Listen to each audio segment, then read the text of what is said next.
Soul Eater is 100% without a doubt. Wait, I've said this before. I love Soul Eater, like, a lot. So when I discovered that I had a sequel manga and anime set 1 year before the original story starts, I did what any dedicated fan would do. I completely ignored it. At the time, I was not only focused on reading Bleach, but I had saw that it had almost nothing to do with the cast that I love so much. So for the next few months, I completely ignored its existence. Until now, that is. I, being an absolute madman, decided to not only read all 31 chapters of Soul Eater Not, but also watch its anime adaptation. So today, I will be comparing and contrasting both versions through various categories, and just giving my overall thoughts on the story. So without further ado, let's jump right in. Before that, here's some vocabulary I'll be using in the video. First up is DWMA. It stands for Death Weapon Meister Academy, or as I like to call it, the Big Ass CGI School. This is the place where Meisters and weapons go to learn how to control their powers in the fight. Next up is NOT, or NOT class. NOT stands for Normally Overcome Target, and is basically the group of people who have other reasons to be at the DWMA other than saving the world. And lastly is EAT, or EAT class. EAT stands for Especially Advantaged Target, and is the group that our main cast from the original Soul Eater manga is a part of. This is the class that saves the world. First, let's establish our main cast: Tsugumi Haruidori, Meme Tantane, and Anya Hepburn. Tsugumi is our main character and has moved from Japan to Nevada. Yes, Soul Eater takes place in Nevada, because she recently discovered she has weapon powers. Tsugumi is a shy girl and probably the most normal character in the Soul Eater series. She has no real character quirks aside from getting embarrassed easily and this dumbass catchphrase in the anime. Her weapon form is a halberd, which is actually a pretty cool weapon. Tsugumi also has sort of an admiration or respect for Maka, so she often wears her hair in Maka's signature pigtails, and she shares a light version of Maka's desire to get stronger. Meme Tantane is a Meister and the second character in our trio. A majority of her character is that she has a terrible memory, often forgetting events that have happened within minutes of them happening. She's shown to be the strongest of the trio physically and is actually pretty smart academically despite her forgetfulness. She also has some important plot points, but I won't get into those. Third is Anya Hepburn. Anya is a Meister who has traveled from an unknown place that she was the princess of, but tries not to let anyone know. She's the most mature out of the three, which really isn't saying much, and since she is a princess, she's the odd one out on a lot of the activities and traditions of people who aren't royalty, although this never really becomes a true issue.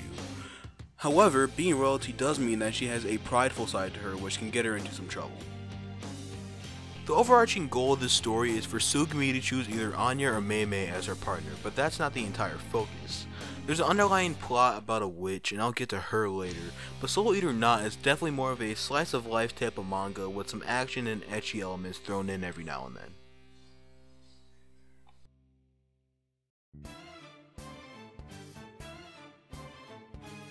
The closest comparison to the Soul Eater Not art style is obviously Soul Eater. And there was a point in time where Soul Eater and Soul Eater Not were both being serialized.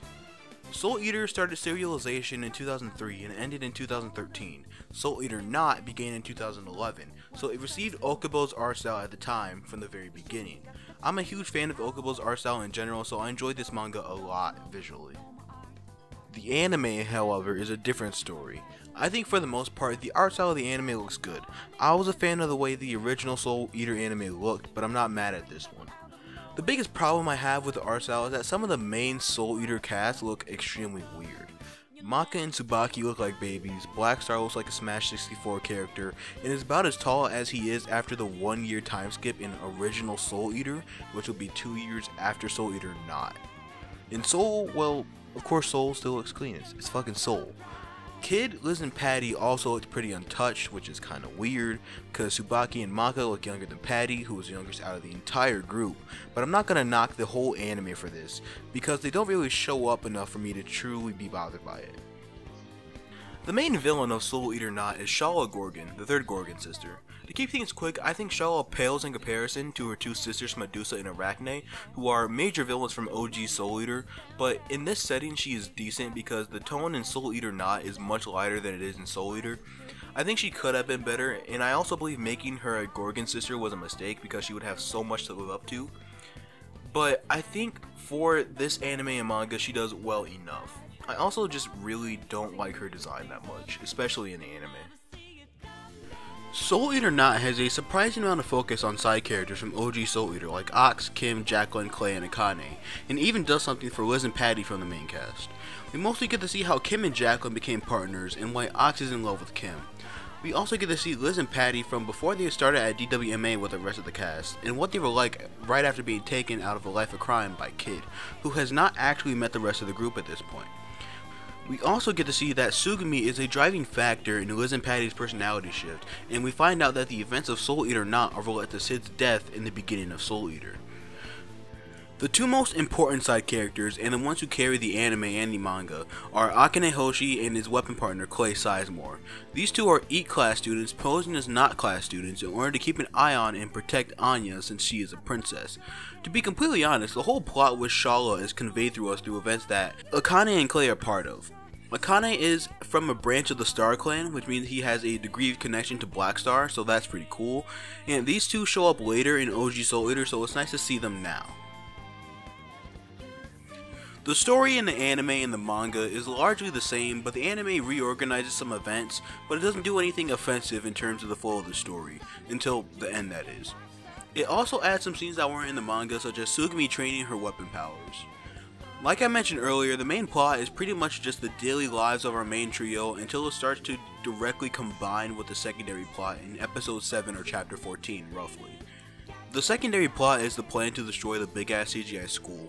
Given that Soul Eater Not is a fourth of the length of OG Soul Eater, we don't get to spend much time building up to this plot, and it kind of just combines at one point, and then everything from there on is one moving story. But I do feel like it could have been better. I think the fights in Soul Eater Not are kinda weak. I enjoyed seeing Liz and Patty fight without Kid, and always love seeing Akane and Clay fight. I think the last fight of the manga was pretty good, but the anime version of it is a completely different story, which I will get into. Off rip, I'm just say I'm giving the manga a 7 out of 10, and I'm giving the anime a 4 out of 10 because the last 3 episodes are ass. I see Soul Eater Not as more of a prequel for the side characters of Soul Eater and Liz and Patty more than anything, since Sugumi, Meme, and Anya never show up again or are ever mentioned again. I also think that in the order in which the two should be read is Soul Eater first and then Not second, since Not spoils a big plot that happens in Soul Eater. This is definitely my least favorite out of the Okubo universe of manga, but it's far from any of the worst things I've ever watched or read. Alright, it's rant time. I briefly mentioned this in my last Soul Eater video, but the original Soul Eater anime becomes non-canon after episode 38 or so, and the production company, Studio Bones, had to make up everything from that point on. That I made it the fuck up! And it ended up being completely different from the manga in almost every aspect. The most egregious offense being, they gave Maka weapon powers and had her one-shot Asura with a normal punch. Now, when I started the Soul Eater Not anime, the literal first words I said were, "There's no way Bones fucks this up too, right?" Wrong. In order to explain why I hate the ending of Soul Eater Not anime, I need to explain what a Grigori soul is. A Grigori soul is a special type of soul. Specifically, it's a 1 in 50 million chance of having one. Our main character, Maka, possesses a Grigori soul throughout the entire series. You're born with it. You can't just obtain one. The reason I mention this detail is because Maka's Grigori soul allows her to form wings on Soul when he's in his scythe form. But this is only after Soul has collected 99 Kishin souls and 1 witch soul and becomes a death scythe. If they were able to do this before Soul became a death scythe, they would have. At the end of Soul Eater Not anime, it is revealed that Sugumi also has a Grigori soul and can fly. However, Sugumi is not a death scythe. She hasn't even collected a single soul. She's somehow able to use this near endgame ability that Maka and Soul had to work their asses off for instantly. Maybe it's because she has a Grigori soul and is a weapon, but then there's still the whole death side thing and yada yada yada. At the end of the day, I don't like it. Another thing that really bothered me is the massive jump in power in the final fight in the anime and the manga, as well as the fact that Anya and Meme are able to wield Sugumi simultaneously with perfection and perform soul resonance on the first try with no trouble.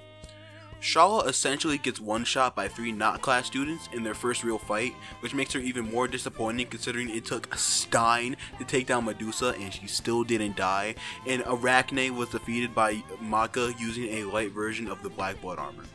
Another thing that really bothers me in the anime is that Shala's soul is a Caitian egg instead of a witch soul like it should be, but that's just a small detail. The ending of the anime partly tied together this show I was already iffy on in the first place. I don't know what was going on in the writing department, but I do know just one thing. Bones will always be consistent when it comes to fucking up Soul Eater. So leader, can't handle us, so cool, big scandalous. I will show you.